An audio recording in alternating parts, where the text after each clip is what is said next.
Olá, seres maravilhosos desse planeta que é fascinado por eclipses. Meu nome é Júlia Brasolin e está começando mais um episódio do podcast Missões do Planeta. Dessa vez, vamos conhecer a história por trás dos eclipses, por que ocorrem, qual a diferença entre os tipos de eclipses, além de entrevistar o querido astrofísico Ricardo Gando, que eu já considero aqui um integrante recorrente do podcast, para falar com a gente sobre como foi sua experiência de observar e transmitir o eclipse solar anular que ocorreu no dia 14 de outubro de 2023. Então bora lá que tem tudo isso e, claro, muito mais em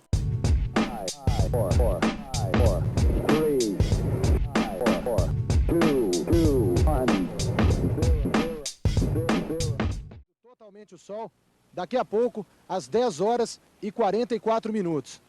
Reforçando as recomendações, ninguém deve olhar diretamente para o Sol nesses momentos do eclipse. Sempre se deve usar um filtro número 14, que é o mesmo usado em máscaras de soldadores. Sandro Dalpículo, de Foz do Iguaçu.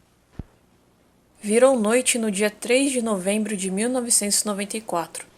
Aí está um pouco mais próxima a imagem da Lua cobrindo o Sol. É um momento realmente emocionante e de uma importância científica muito grande. Basta lembrar que no eclipse de 1919, através de um eclipse, Albert Einstein conseguiu comprovar parte da teoria da relatividade. Hoje os cientistas querem entender um pouco mais sobre o Sol. E agora ele começa a aparecer novamente. E o dia volta aqui a Foz do Iguaçu. O dia volta. É também uma imagem muito bonita. O repórter Sandro Dalpículo narra o momento em que o Sol é encoberto pela Lua durante um eclipse solar total que pôde ser visto em Foz do Iguaçu, no Paraná.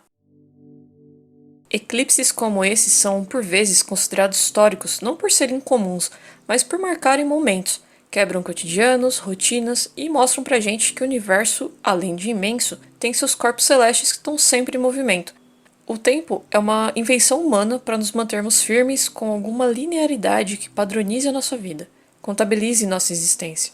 Sendo assim, eclipses vão ocorrer. O que acontecer durante eclipses na sua vida tem mais a ver com suas escolhas do que com o evento em si. De toda forma, eclipses sempre foram ligados ao mistério, ao incompreensível, ao esotérico, a questões culturais, religiosas e históricas. Mas o que são esses eclipses e por que ocorrem? A gente pode definir eclipses sendo um evento astronômico em que um corpo celeste passa na frente de outro corpo e bloqueia sua luz, como uma estrela na frente de outra estrela. A diferença é que pra gente, aqui a olho nu, é impossível observar perceptivelmente uma estrela eclipsando outra.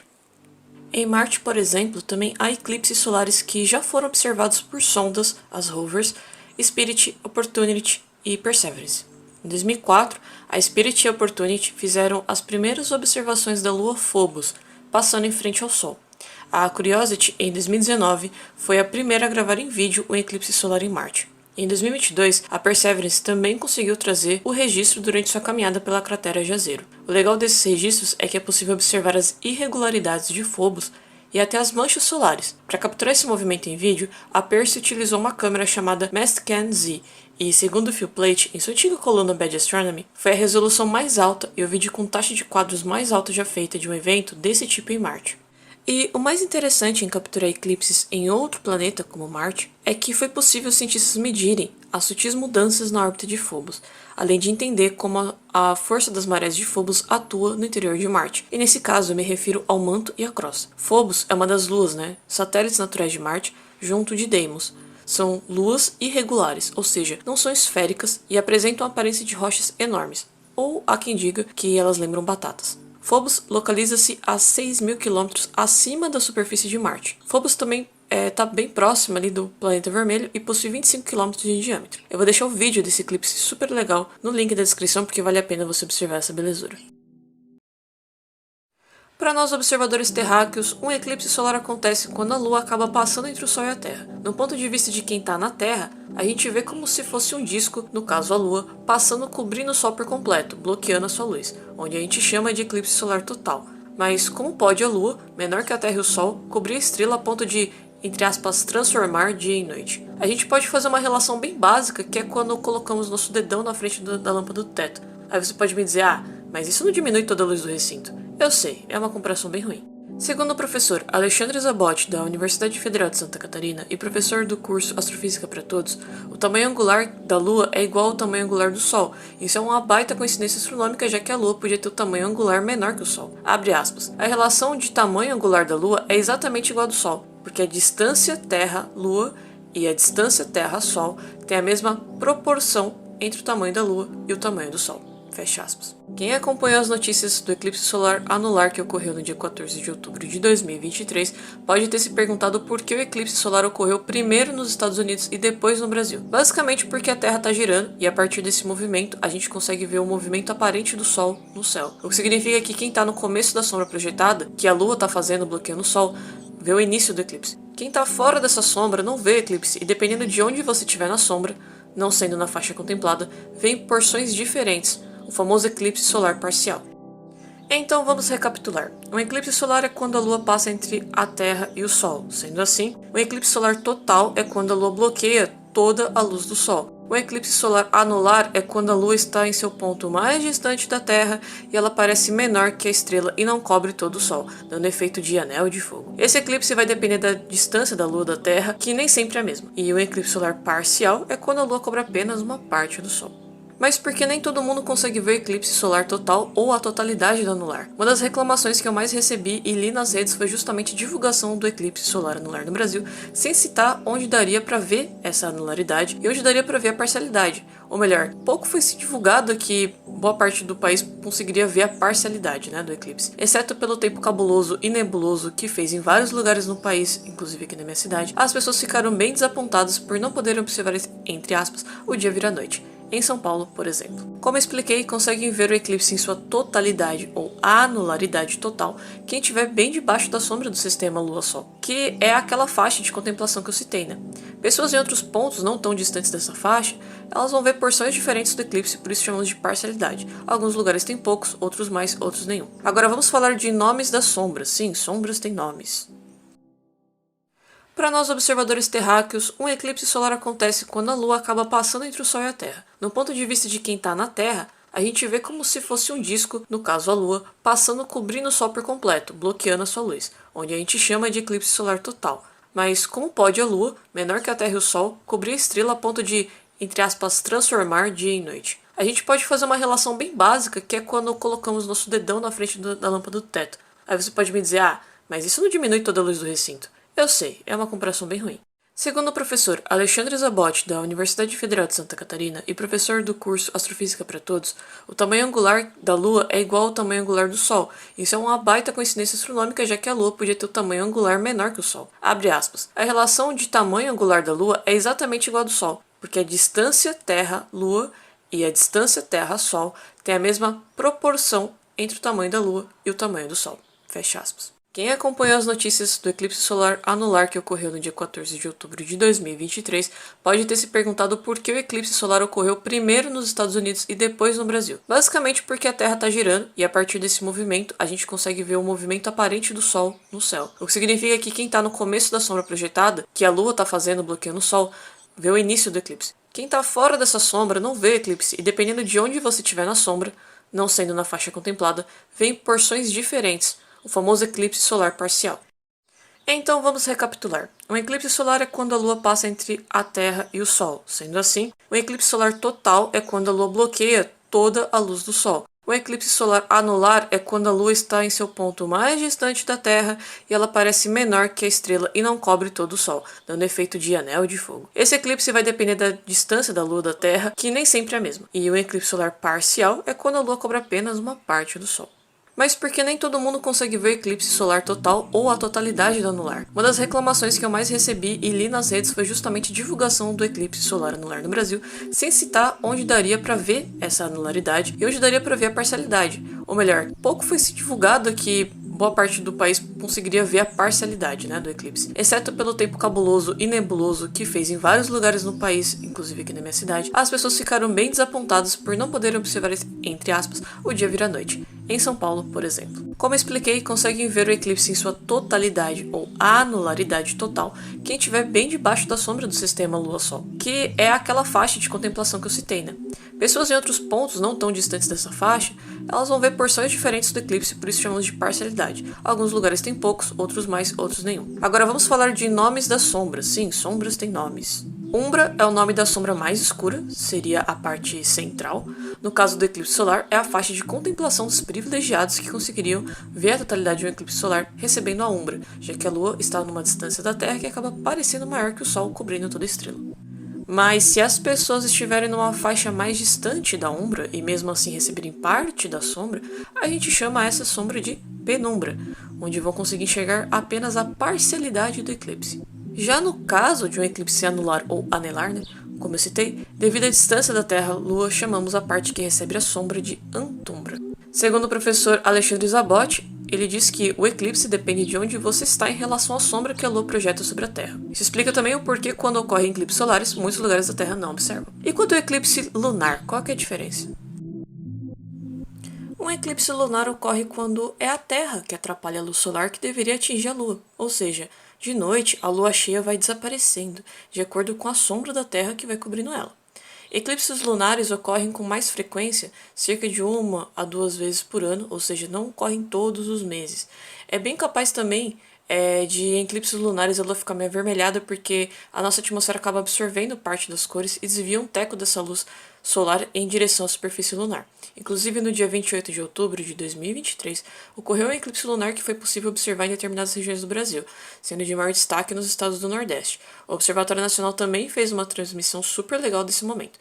Em sua forma parcial, algumas pessoas conseguiram captar um pedacinho da sombra da Terra cobrindo a Lua. Eu vou deixar os links na descrição caso você tenha perdido e tenha curiosidade para saber como se parece um eclipse lunar.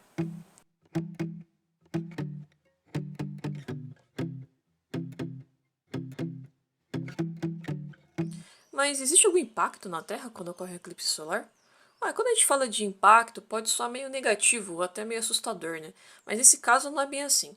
No artigo intitulado O Impacto de Eclipses Solares na Estrutura e Dinâmica da Atmosfera Superior da Terra, em português, escrito por Mackenzie Denton, que é membro da equipe da ciência cidadã RANSCI, deve ser assim o nome, fala no site da NASA que diz que o impacto é mais na ionosfera, porque durante o eclipse há uma redução repentina na radiação solar do local. Ele lista, então, quais são esses impactos, sendo mudanças de ionização, de temperatura, variação de densidade eletrônica, anomalias e efeitos de propagação. Não são coisas graves, tá? É bom pontuar isso porque nem sempre, algumas vezes, né, que ocorrem alguns eventos astronômicos, a gente vê muita desinformação rolando e deixando crenças de lado. Há teorias de conspiração feitas por perfis e sites que visam apenas o lucro com a desinformação. Mas voltando para esses impactos, a gente tem, por exemplo, a variação de densidade eletrônica, que no caso ele se refere a afetar a propagação das ondas de rádio, mas diretamente na faixa de alta frequência, a famosa HF, que segundo Denton, depende da reflexão iônica para a comunicação de longa distância. Vale a gente entender também o que é ionização. Isso era um tema delicado nas aulas de química na minha escola, porque boa parte entendia, outra parte não, mas eu vou tentar relembrar aqui e recapitular com vocês.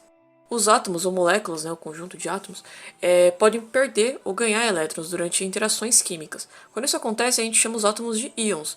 Na ionosfera, a fonte primária de ionização é a radiação solar. Sendo assim, é durante um eclipse solar que acaba ocorrendo uma redução dessa radiação, diminuindo assim a sua ionização. O que isso impacta? Bom, só diminui temporariamente a densidade dos elétrons na ionosfera. Olha, foi bem difícil achar, ou eu que sou uma péssima pesquisadora, um artigo científico que traga detalhes sobre a observação do eclipse solar de 1994, mas eu encontrei algumas coisas bem curiosas. Uma delas é uma matéria da revista Super Interessante, publicada originalmente em 30 de setembro de 1994, intitulada O Último Eclipse do Século, O Brasil à Sombra da Lua, escrita por Augusto Daminelli e Teresa Venturoli. Os dois narram como foi o evento, trazendo em seu texto aquela instigação e curiosidade típica da Super e da Mundo Estranho, que faz a gente começar a ler e não prestar atenção em mais nada. Estava em Foz do Iguaçu em um dia que definiram como não normal. Abre aspas. A gigantesca sombra, com 200 km de diâmetro, progride a cerca de 3.000 km por hora no Oceano Pacífico para a América do Sul, entra no Brasil por Foz do Iguaçu e sai para o Oceano Atlântico, sobre a divisa dos estados de Santa Catarina e Rio Grande do Sul. É a chamada faixa de totalidade, o trecho da Terra que recebe em cheio a sombra da Lua. De um lado e de outro dessa faixa, uma penumbra se estende sobre boa parte do continente sul-americano. Fecha aspas. Também encontrei no site do Núcleo de Astronomia Universitária que o design muito me apetece, pois sobreviveu ao tempo, mantendo encapsulada toda a sua estética do início da internet, traz informações sobre a expedição científica de 94, onde relatam como foi a observação. Através do seu coordenador, o professor Jaime Augusto Hiller Melman, a expedição durou 12 dias com destino a Chapecó, em Santa Catarina, com organização do Instituto de Astronomia e Geofísica da USP. O objetivo foi realizar pesquisas durante o eclipse solar total na faixa de espectro visível, além de observações da coroa solar. Infelizmente eu não encontrei, como eu disse, um artigo científico que traga o que foi realizado ou talvez descoberto, mas é possível saber o nome dos membros dessa expedição, além de citarem que a duração da totalidade do eclipse em Chapecó foi de 3 minutos e 52 segundos, que eu acho que é bastante tempo. Acho que seria leviano da minha parte citar o eclipse solar sem falar de um documentário brasileiro maravilhoso que você pode assistir gratuitamente no YouTube. E eu tô falando do doc Como Acontecem os Eclipses, lá dos divulgadores científicos Vini Maragon e o Mitre. Esse documentário é incrível porque em cerca de 26 minutos a gente descobre como eles fizeram o experimento de Eratosthenes para medir a circunferência da Terra e no dia que eles foram fazer essa medição, acabou acontecendo um eclipse lunar e ainda descobriram um local em que fizeram um memorial para o eclipse solar que ocorreu em 1947, que há fotos, textos e relatos da expedição científica da época. Ainda tem muitos outros conteúdos e entrevistas, mas eu não quero dar spoiler. Só as imagens iniciais do vídeo são tão emocionantes que vale muito ver até o fim. Eu recomendo demais também que vocês assistam, porque ainda mostra, como a população brasileira participa de atos científicos e observa esses eventos, preserva a sua história, e não precisam ser fãs de astronomia para isso. Mas falando do eclipse de 1947, me fez lembrar do famoso físico Albert Einstein vindo para o Brasil em 1919. Você já deve ter ouvido a história da expedição britânica com pesquisadores de várias nacionalidades, que passou por alguns países da América Latina, mas que também passou por Sobral, no Ceará, com o objetivo de observar um eclipse solar.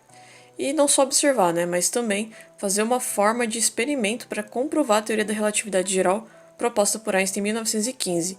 Como descreve o físico Stephen Hawking em seu livro Breve Resposta para Grandes Questões, abre aspas, em seu artigo de 1915, Einstein mostrou que os efeitos da gravidade podiam ser descritos com o pressuposto de que o espaço-tempo era dobrado ou distorcido pela matéria e energia neles contidas. Fecha aspas. Sendo assim, é possível ver essa deformação do espaço-tempo quando a gente tem uma massa solar, por exemplo, ou seja, um corpo muito massivo que acaba curvando ondas de rádio ou ligeiramente curva a luz. No documentário Como Acontecem os Eclipses, a cientista brasileira Stella Chatani Silva explica que em Sobral, os pesquisadores junto ao Einstein, eles queriam observar esse desvio das luzes, da luz vinda de outras estrelas, desvio esse causado pelo campo gravitacional do Sol. Assim, a partir dessa observação feita aqui no Brasil, foi possível o Albert Einstein comprovar a teoria da relatividade geral. Mas como isso foi possível? A física e doutoranda em astrofísica Roberta Duarte explicou em seu perfil no Twitter que, daqui do nosso ponto de vista, como observadores na Terra, fizeram fotografias de estrelas aparentemente próximas do Sol no momento que fosse ocorrer o eclipse. Aí depois eles fotografaram quando o eclipse já estava em outro ponto do céu. Com isso eles tinham materiais para comparar e identificar caso houvesse um desvio muito grande na posição das estrelas. Se sim, então é porque a massa do Sol distorce o espaço-tempo e, sendo assim, distorce a trajetória da luz. Através da história, diversos eclipses solares foram registrados e ganharam destaque quando a gente estuda o passado devido, não só ao misticismo e superstições, mas muitas vezes atrelada a outros eventos. E temos que ter muito cuidado quando a gente fala de povos antigos que viam eclipses ou qualquer outro tipo de evento astronômico, pois a gente não está só falando apenas da época, seja no presente ou no passado. Há culturas e religiosidades que a gente precisa respeitar e entender que a natureza também é vista de outra forma, como, por exemplo, ser vista como divindade. A passagem do tempo ela pode ser registrada de inúmeras maneiras. É só você comparar o calendário chinês com o seu. Que horas são aí onde você mora? E que horas são lá na Grécia? A resposta da diferença é fusos horários, mas a gente não vai falar disso hoje. A ideia é que a gente perceber que eclipses, sejam solares ou anulares, foram observados ou há relatos mesmo, que por vezes controversos, e desde a época de construções pré-colombianas, a crucificação de Cristo, bem como tribos indígenas, a Stonehenge, entre outras coisas. O tempo é uma organização que se baseia primariamente no movimento dos corpos celestes, Terra, Lua e Sol. Inclusive, um episódio sobre calendário seria bem interessante. Como o incrível astrônomo Ronaldo Rogério de Freitas Mourão conta em seu livro O Livro de Ouro do Universo, eu vou me permitir recitar sua fala modificando aqui para contexto, tá?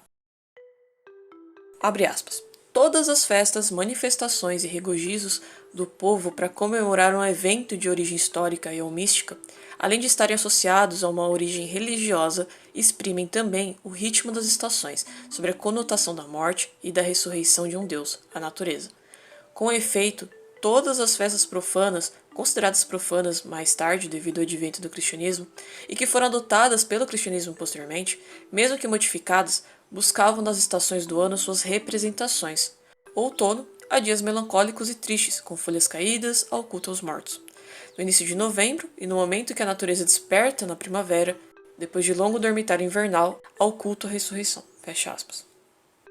Quando a gente registra observações, principalmente na astronomia, que é o nosso caso, além da gente gerar dados, a gente guarda um pedaço da história, como os desenhos da observação de um eclipse solar de 1595, feito pelo astrônomo dinamarquês Tycho Brahe, em seu caderno. Ou como os babilônios, muito antes da Mesopotâmia, quando eles observavam os astros e criavam profecias, mas também foram os primeiros astrônomos a criar uma tabela de fases da Lua. Dessas profecias, assim como os chineses, fenômenos nos céus indicavam bons e maus presságios, como os cometas que traziam más notícias, ou eclipses que podiam, para certos povos, significar a curação de um rei ou morte do seu primogênito. Tudo isso era registrado e serve não só para a gente aprender com o passado, mas para enriquecer o nosso conhecimento atual. Eu estava decepcionado com o sol daqui da cidade nublado no dia 14 de outubro e eu decidi fazer o tradicional experimento do Pinhole com os seguidores da Missões do Planeta que tentei incentivar a galera lá no Twitter a fazer. E para me animar, já que eu não podia ver ou participar do experimento, eu fui assistir a live do Observatório Nacional e eu me surpreendi com as melhores transmissões do eclipse solar, danças regionais tradicionais, uma grande festa pelo país, para ver esse eclipse, e também eu me deparei com o incrível Ricardo Gano como uma das pessoas na transmissão. Claro que na hora eu tive a ideia de convidar ele aqui para o podcast para conversar comigo e nos contar como foi essa experiência de viajar para ver o eclipse. Então bora falar com o Ricardo. Oi Ricardo, tudo bem? Bem-vindo e muito obrigada por participar da Missão do Planeta mais uma vez. Você já é de casa, sempre que eu tenho a oportunidade de te chamar eu te chamo, mas se apresenta para o pessoal que está te ouvindo pela primeira vez. Oi, Júlia. Obrigado pelo convite. Pode me chamar mais, tá? E sempre bom conversar contigo com a galera do Missão Exoplaneta. Para quem não lembra da minha voz, essa foi uma referência de velho. Aqui quem está falando é o Ricardo Gando, sou astrofísico no Observatório Nacional no Rio de Janeiro e estudo aglomerados de galáxias, além de falar sobre ciência aos quatro ventos. E, Ricardo, você pode falar um pouquinho pra gente, para quem também não conhece, né, o que é o Observatório Nacional e qual é a sua importância? O Observatório Nacional, ou ON para os íntimos, é um instituto com quase 200 anos de idade no Rio de Janeiro. E talvez o feito mais famoso da história do ON seja a expedição de astrônomos para Sobral, no Ceará, em 1919, quando foi observado o eclipse solar que ajudou a comprovar a teoria da relatividade geral do Albert Einstein. O Einstein, que é famoso não só pela teoria que explica buracos negros, ondas gravitacionais, mas também pela sua foto, com o cabelo todo arrepiado e a língua para fora. O Observatório Nacional também esquadrinhou o Brasil para definir a localização de Brasília. Também é quem produz a hora real oficial de Brasília, usando relógios atômicos, além de participar de grandes projetos tanto na área de astronomia, astrofísica, quanto geofísica. Mas voltando ao eclipse de Sobral, a gente meio que reviveu esse evento no dia 14 de outubro desse ano, pois eu e outros astrônomos e astrônomas viajamos rumo ao norte e nordeste do país para observar o eclipse solar anular. É claro que a nossa expedição, entre aspas, nem se compara com a de 1919. Os instrumentos hoje em dia são muito mais compactos que os de antigamente. E em 1919, eles usaram lunetas com vários metros de comprimento. Imagina carregar isso para lá e para cá. Outra coisa, claro, é que os meios de transporte são muito mais rápidos e confortáveis hoje em dia, né? Se bem que para chegar no alto lá do Monte do Galo, né, lá em Carnaúba dos Dantas, onde eu observei o eclipse dia 14, passei por uma pequena aventura. Mas aí a gente daqui a pouco fala disso. Eu senti um breve gostinho de como foi observar o eclipse através da maravilhosa live do Observatório Nacional, mas você tava lá. Então conta pra gente, como foi? Você passou por muito perrengue? Você observou e registrou? E a viagem? Conta tudo e não esconda-me nada. Essa live foi muito maravilhosa e não tem como dizer outra coisa da live da firma, não é mesmo? Isso aqui esquece, né? Tá falando da elite. É sempre bom lembrar que o máximo do eclipse, em todo o seu esplendor, né, dura apenas alguns minutos em cada local. Mas milhões de pessoas conseguiram testemunhar o eclipse ao longo de horas e horas, porque a gente tinha observadores espalhados de oeste a leste do Brasil. Então, assim, esse pessoal conseguia observar enquanto a sombra da Lua passeava Brasil afora. Agora, aquela história, né? Quem vê close não vê corre. É verdade. A organização dessa live levou muitos e muitos meses. Na real, teve astrônomo que já estava há anos comprando instrumentos, testando. Do ponto de vista do Observatório Nacional, teve a busca por novos parceiros. Ao longo da linha da anularidade, né, que é onde passa o anel de fogo na superfície da Terra, essa tal da anularidade passou por nossos parceiros no Amazonas, Pará, Piauí, Ceará e Rio Grande do Norte. Teve parceiro sendo convocado poucas semanas antes do evento e, para tudo correr lindamente como no dia, tiveram que passar por um treinamento para transmissão. O Marcelo Domingues, do Clube de Astronomia de Brasília, que estava comigo lá na hora do eclipse, ele foi chave para isso. Os parceiros que já participavam das lives do Observatório Nacional, né, aquelas do Céu em Sua Casa, que a gente fez com muito sucesso ao longo da pandemia, vários deles ficam localizados em regiões mais ao sul do eclipse. E eles tiveram que viajar até as localidades, né? Por exemplo, teve quem saiu de Minas e São Paulo para o Piauí. Eu, por exemplo, fiz minha base em João Pessoa, na Paraíba, né? Saí do Rio de Janeiro de avião, fui para João Pessoa, e de João Pessoa para Carnaúba dos Dantas, no Rio Grande do Norte, foram 4 horas de viagem, mais ou menos. Chegando lá, observar, transmitir e depois mais 4 horas de viagem de volta para a base. Caralho, o maluco é brabo. Ufa! Mais ainda, lá em Carnaúba, o lugar escolhido para o evento foi o Monte do Galo, com 100 metros de altura e onde só se pode subir a pé, né? Felizmente, eu consegui uma carona na garupa de um motoqueiro, né, o Andrei, para chegar até a tempo de montar o meu laptop para transmissão. Um grande abraço aí para o Andrei, grande piloto. Bateu uma salva de palma aqui pro profissional. E como eu já mencionei, junto comigo estava o Marcelo Domingues, do Clube de Astronomia de Brasília, que levou com ele telescópios, câmeras e uma grande mala. Essa foi outra que também conseguiu carona de moto até o topo. Bom, vamos lá. Tá todo mundo posicionado, equipamentos montados. Chegou a hora de falar delas, as grandes inimigas da observação astronômica, as nuvens. Oh, no, she didn't. Uma das grandes expectativas para o dia era o clima na hora do eclipse, claro, né? Na região amazônica e no litoral, costuma ter uma alta probabilidade de cobertura de nuvens. Mas na hora H, como sempre, tudo se inverteu. No seco Piauí, onde a previsão era de estiagem, chegou a chover. O pessoal perdeu a anularidade. E quem estava no Amazonas, Pará, litoral do Rio Grande do Norte, conseguiu ver e transmitir lindamente o espetáculo. Sem dúvida, essa live do eclipse solar, Júlia, entrou para a história do AN. Mais de 2 milhões de pessoas testemunharam esse evento incrível. Além disso, nossos parceiros transmitiram para a live do site Time and Date para mais de 1 milhão de pessoas no mundo inteiro.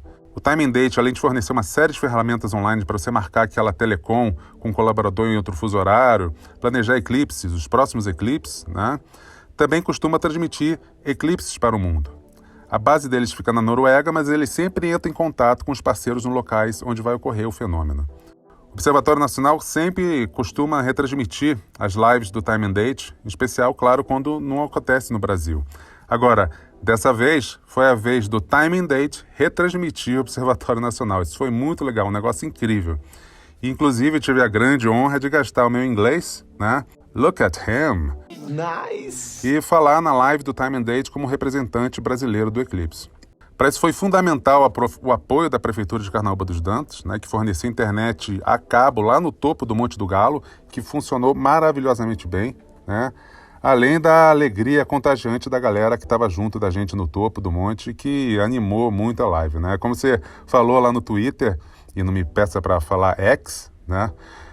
No meio da live distribuíram sacolé, né? Chup-chup, geladinho, como é que você quiser aí, né? Tava rolando música, dancinha e tudo mais, né? Foi muito, muito, muito legal. E eu ouvi um papo na live que o próximo eclipse solar vai ser visto no Rio de Janeiro e com o Observatório Nacional completando 200 anos. É real oficial isso aí? Pois é real oficial. O próximo eclipse solar anular nacional é em 6 de fevereiro de 2027, o mesmo ano que o Observatório completa 200 anos. Agora, esse é um presente que vai chegar de raspão, né? Porque a sombra vai passar, de fato, lá na ponta do Brasil, no Chuí, mas aqui no Rio de Janeiro ele vai resvalar em Cabo Frio, Arraial do Cabo e Búzios, né? Vai passar um pouco mais ao longo da costa. A gente precisaria pegar um barco para ver o anel de fogo total, né? Quem sabe a Marinha do Brasil não nos ajuda ou algum cruzeiro, né? Atenção, Xuxa, fica aí a dica. Você foi escolhido, Ricardo? Seja como for na cidade do Rio, onde fica o observatório, a Lua deve cobrir cerca de 84% do Sol, então já vai ser um grande espetáculo. Uma dúvida que eu levantei entre os comentários lá no Twitter, ou vulgo X, é quando ocorre esses eclipses, né, como esse, permanece como parte de um estudo astronômico, né? Ou seja, sempre tem algo a mais para descobrir ou é tão comum que a gente já sabe tudo? Eu acho que o principal dos eclipses solares, principalmente hoje em dia, é encantar a galera, né? A gente tem satélites monitorando o Sol usando coronógrafos, que são espécies de tampas na ótica do telescópio que cobrem o Sol, deixando sua corona à vista, né? O que funciona como uma espécie de eclipse artificial. E o legal é que durante os eclipses, né, você consegue comparar essas observações com um coronógrafo. Então rola ainda muita ciência durante eclipse. Do ponto de vista do nosso planeta, por exemplo, também tem muito interesse em entender como a ionosfera, né, que faz parte da nossa atmosfera, reage na hora de eclipses, para entender melhor o clima espacial. Parece brincadeira, mas entender clima espacial, né, é algo fundamental para a civilização moderna. Se uma chuva pode estragar o seu piquenique ou seu dia na praia, uma ejeção de massa coronal vinda do Sol, vindo em direção à Terra, pode causar grandes apagões em satélites, em redes de energia. Isso seria um desastre. Bom, acho que é isso, né, Ricardo? Muito obrigada por voltar aqui para o podcast, compartilhar com a gente as suas experiências e fica à vontade para dar seus recados finais e onde as pessoas podem te encontrar pelas redes. Valeu, Júlia. Muito bom participar de um dos grandes podcasts brasileiros de astronomia. Galera que quiser acompanhar o nosso trabalho pode me seguir nas redes. O nick é sempre The Space Link, tudo junto, ou me procurar no Google. Também vale muito a pena seguir os perfis do Observatório Nacional e do MCTI no Insta, YouTube, claro, no Twitter. E queria deixar também aqui um agradecimento especial para a galera que nos recebeu em Carnaúba dos Dantas. Não vou nomear para não correr risco de deixar ninguém de fora, mas é isso aí. Um grande abraço e até a próxima.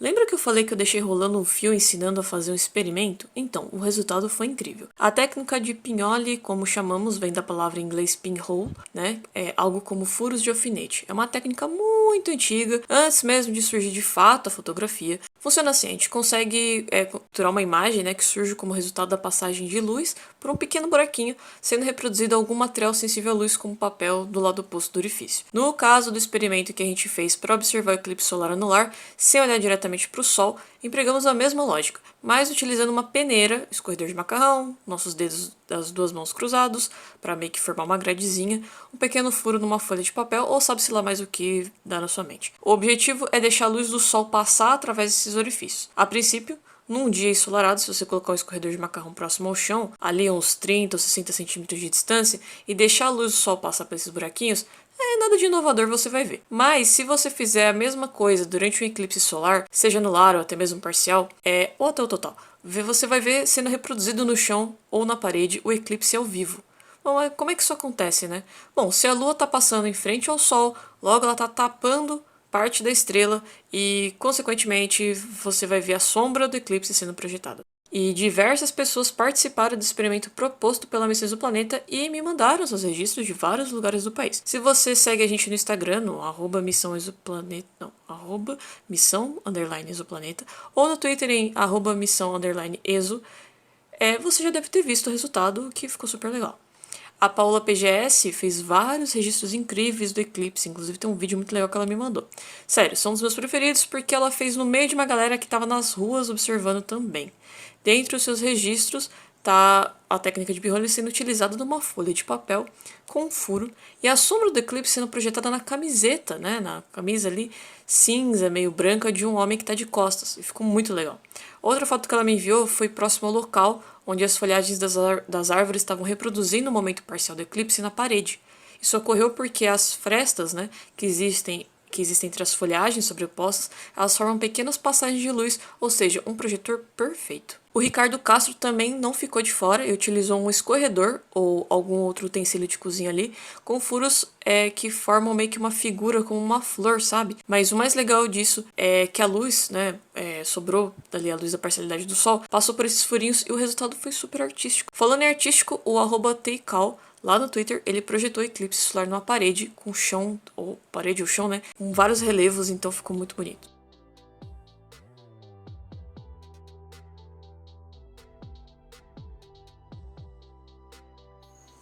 Já o Bruno Queiroz teve uma projeção bem realista. Ele aperfeiçoou a técnica para observação e, segundo ele, usou um espelho, né, com papel e um furo no meio. O resultado foi o momento do eclipse em que a Lua estava tomando boa parte do Sol e a reprodução do papel parece uma fotografia. O biólogo César Favacho participou do experimento também, utilizando um pedaço de papelão com um furinho com a projeção na parede e o resultado também foi super legal, ele fez um videozinho. E para fechar, a paleontóloga Aline Guilard fez o experimento e registrou o momento anular do eclipse às 4h44, através de um escorredor de macarrão lá em Natal, no Rio Grande do Norte. O resultado são vários pontinhos escuros no meio, onde ela compara com a foto real do eclipse. E chegamos aos recados finais e eu quero parabenizar todo mundo que participou do experimento. Os registros ficaram super legais, muito bacana, fiquei muito feliz com a participação de vocês, além de saber que vocês se divertiram também. E eu vou pensar em outros experimentos legais pra gente fazer, beleza? Agradecer também aos apoiadores espaciais da Missões do Planeta que praticamente financiam o podcast, assim como todo o projeto. Então, muito obrigada ao Eliana Moura, Marcos Oliveira, João Nizer, Natália Palivanas, Masashi Noé, Ederson Peca, Guilherme Bautista, Vinícius Telésio, Tânia Domenici, Patrick Luan, Mariela Patti, Fernanda Amarante e Ivan Louro. Se por um acaso você quiser apoiar a Missões do Planeta e concorrer a sorteios, desbloquear metas e apoiar mesmo o projeto, é só acessar apoia.se/Missões do Planeta e prontinho. Também quero agradecer ao Ricardo Gando, claro, por ter participado aqui do podcast e ter contribuído, trazendo seus relatos, a sua voz encantadora de narrador de filmes, seu bom humor e bom, você já é de casa, Ricardo, muito obrigada e fique à vontade para votar quantas vezes você quiser. Então é isso, pessoal, espero que vocês tenham gostado. Dúvidas, dicas e feedbacks, eu tô por aí no Twitter em @JuliaBrasolim ou em @missão_exo. Erratas, claro, entram no próximo episódio e todas as referências citadas, assim como os links dos vídeos, vão estar aqui na descrição. Beijos na testa e até mais.